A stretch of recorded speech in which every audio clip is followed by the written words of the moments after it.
কেমন আছো তোমরা সবাই? আশা করি খুব খুব ভালো আছো। আমিও আছি বেশ। একটা নতুন ভিডিওতে তোমাদের সকলকে ওয়েলকাম। তো প্রথমেই বলে রাখি, তোমরা কিন্তু যারা যারা আমার ভিডিও দেখো বেশি বেশি করে কমেন্ট করবে, লাইক করবে আর শেয়ার করবে বন্ধুদের সাথে। আর কেমন লাগে সেটা জানাতে কিন্তু একদম ভুলবে না। কমেন্ট না করলে আমি বুঝবো কী করে কেমন লাগছে আমার ভিডিওগুলো। ভালো মন্দ যেমনই লাগুক না কেন, খারাপ ভালো যেমনই লাগুক না কেন সেটাই জানাবে।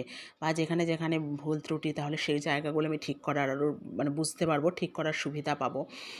যেহেতু আমি নতুন নতুন শুরু করেছি, অতটা এক্সপার্টও নই। তো তোমরা কিন্তু অবশ্যই কমেন্ট করবে, বেশি বেশি করে কমেন্ট করবে। আর যদি ভালো লেগে থাকে তো অবশ্যই সবার সাথে শেয়ার করবে, বন্ধুদের সাথে শেয়ার করবে ভিডিওটি। তো চলো, একটা নতুন ভিডিও নিয়ে চলে এসেছি, দেখতে থাকো। সারাদিনের খুব ছোট্ট একটা ভিডিও, খুব শর্ট ভিডিওই বলতে পারো একেবারে। তো আজও সোনাবাবুর স্কুল নেই, স্কুল বন্ধ, ছুটি।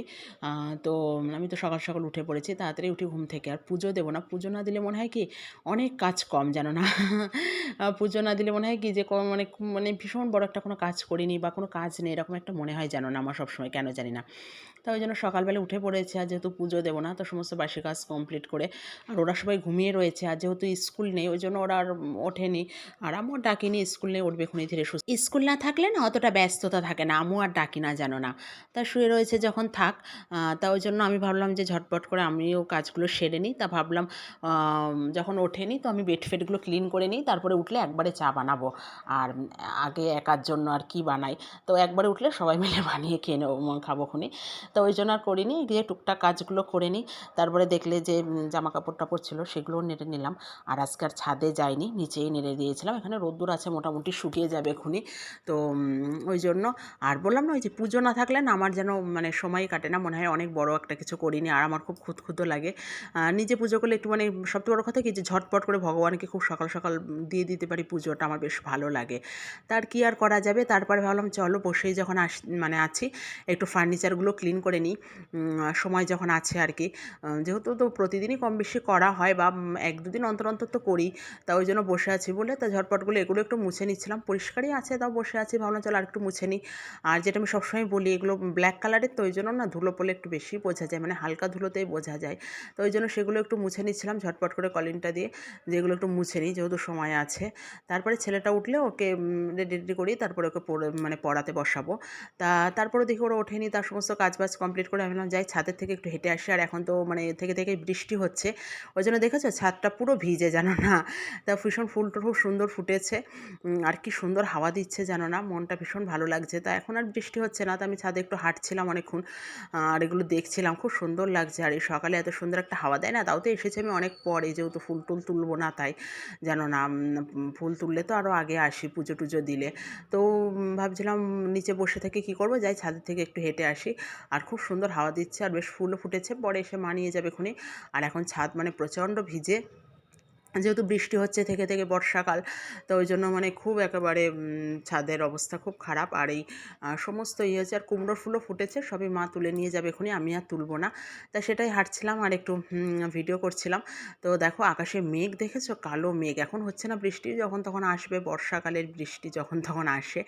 তো চলো, তারপরে ভাবলাম যে তোমাদের দেখো নদীটার কি অবস্থা, মাঝখানটুকু তো ফাঁকা করে নিয়েছে, এই যে সরু মতন করে ফাঁকা করে নিয়েছে, এই জায়গাটুকুই নৌকা যাতায়াত করে। আর সাইডে কচুরিপানা, কখনো এত এরকম কচুরিপানা একভাবে নদীতে জমে থাকে না, সবসময় পৌরসভা থেকে পরিষ্কার করে, জানো না। তা কেন জানি না, এই যে কচুরিপানা একদম পরিষ্কার করছে না, পৌরসভা থেকে কোনো কাজও করছে না, কোনো কোনো স্টেপ নিচ্ছে না, জানি না কেন। জানো না, এই বিজেপি সরকার ক্ষমতায় আসার পর থেকে পৌরসভা থেকে কোনো কাজ করে না। দেখো সারা নদী জুড়ে, কে বলবে এটা নদী, পুরো মনে হচ্ছে যেন খেলার মাঠ, একদম সবুজ, জানো না। হুটহাট কি বলবো, এখানে বিয়ে হওয়ার পর না, নদীর পাশে আসার পর কত কিছু দেখলাম। তো অনেক দুর্ঘটনা ঘটে, যেগুলো দেখি চোখের সামনে বিয়ে হয়ে আসার পর। তো একজন বলে না যে আয়ু যতদিন আছে ততদিন থাকতে হবে, এক ভদ্রলোক আচমকা পড়েই গিয়েছিলেন। তা লাকিলি এইবার না, এর আগে একবার, আর তখন এত কচুরিপানা ছিল না, হালকা কচুরিপানা।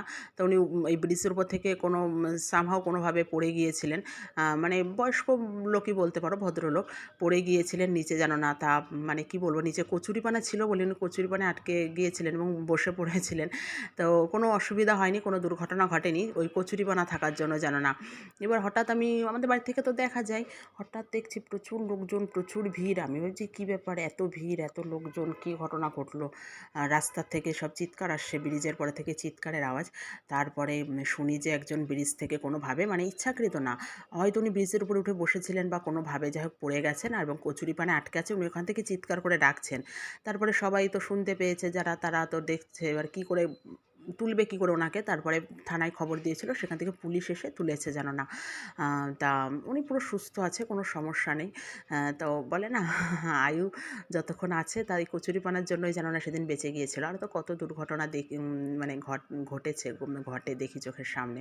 তো যাই হোক, সেগুলো আর জানার আর শোনার দরকার নেই। তারপরে দেখলে সকালে কচুরি বানার জন্য না হঠাৎ মনে পড়লো এই ঘটনাটা। আমি হাঁটছিলাম, তো হাঁটতে হঠাৎ মনে পড়লো যে সমস্ত জিনিসেরই না ভালো খারাপ দুটো দিকই আছে। যেমন এগুলো জমে রয়েছে, এটা খুব অসুবিধা, নদীর জলও যেতে পারছে না, কোনো স্রোত নেই নদীতে, খুব অসুবিধা, মশামাছি হচ্ছে ভীষণ, মানে নোংরা আবর্জনা। আবার তেমন কিন্তু ভালো দিকও, যে বললাম না ওইটাই, যে একদিন একজন পড়ে গিয়েছিল, তা উনি বেঁচে গিয়েছিলেন। তো যাই হোক, তারপরে দেখলে চাটা করা কমপ্লিট, চাটা খেয়ে তারপরে সকালে রান্নাবান্না, দুপুরে রান্নাবান্না সমস্ত কমপ্লিট, রুটি করেছি, সব হয়ে গিয়েছে। আর পুরো রান্নাটা শেয়ার করিনি, দেখলে মোচা হলো, ভাজাভুজি হলো, আরও মাছ টাছ সবই ছিল। তারপরে স্নান করে চলে এসেছি ছাদে, একবারে কেচে ছাদে নিয়ে এসেছি, যেহেতু মেঘলা ওয়েদার, তো নিচে আর মেলেনি, ভাবলাম ছাদে নিয়ে যাই, যেহেতু বেলা হয়ে গিয়েছে, 12টা 12:30 বাজে, ছাদে দিয়ে দিই, হাওয়া বাতাসে যেটুকু শুকাবে, নিচে দিলে আর শোকাবে খুনি না। তো যখন তখন বৃষ্টিও নামতে পারে, ভীষণ হাওয়া হচ্ছে, হাওয়াটা আছে বলে বৃষ্টিটা আসছে না। তো ওই জন্য ছাদে নিয়ে এসেছিলাম, জানো না, যে ছাদে মেলে দিই। আর কি ঝড়ের মতন হাওয়া হচ্ছে ছাদে, আরও হাওয়াটা বেশি বোঝা যায় আর কি, ভীষণ হাওয়া হচ্ছে, জানো না। তো একবারে জামাকাপড় কেচে স্নান করে ছাদে নিয়ে এসেছিলাম, আর ছেলেটাও ঘুরঘুর করছে। আর এতটাই হাওয়া দিয়েছে না, পাশের টবগুলো পর্যন্ত, মানে দুটো করে ইটের পরে বসানো থাকে টবগুলো, তাই যেন না পড়ে গিয়েছে, এরকম পড়ে পড়ে প্রচুর টব ভেঙেও গিয়েছে, যেন না। তা ছেলেটা সেটাই তুলছিল আর বলছিল, দেখো মা, এত ঝড়ের মতন হাওয়া হচ্ছে, তোমরা মানে বুঝতে পারছো না, দেখো গাছগুলো কীভাবে নড়ছে, অসম্ভব হাওয়া হচ্ছিলো আজকে, যেন না, মানে অসম্ভব, মানে ঝড় বয়ে যাচ্ছে। তা হাওয়াটা আছে বলে বৃষ্টিটা নেই। তো যাই হোক, ওই জন্য আমরা মেলে দিয়ে আসি, দেখেছো কী পরিমাণে হাওয়া দিচ্ছে। তো তারপরে আর ভিডিও ক্লিপ নেওয়া হয়নি। আর এটা সন্ধ্যাবেলায় তো ছেলেকে একটু কিছু টিফিন বানিয়ে দিতে হবে, তারপর খেয়েও পড়তে বসে। তো আজকে বললো আমাকে একটু ম্যাগি করে দাও, ম্যাগিটাও বেশ আমার ভালো লাগে, ঝটপট হয়ে যায়, তাড়াতাড়ি সেদ্ধ, পাস্তার থেকেও ম্যাগিটা ভালো লাগে। পাস্তা না আমার একদম মানে ভালো পছন্দ হয় না, করতে ইচ্ছা করে না, আমি অত পছন্দও করি না, আর করতে ভীষণ, মানে সেদ্ধ হতেই প্রচুর সময় লাগে। তাই ওকে সন্ধ্যাবেলায় দিয়েছিলাম ম্যাগি করে। তো চলো, আজ এই পর্যন্ত, দেখা হচ্ছে অন্য একটা ভিডিওতে, আর কেমন লাগলো জানিও, টাটা।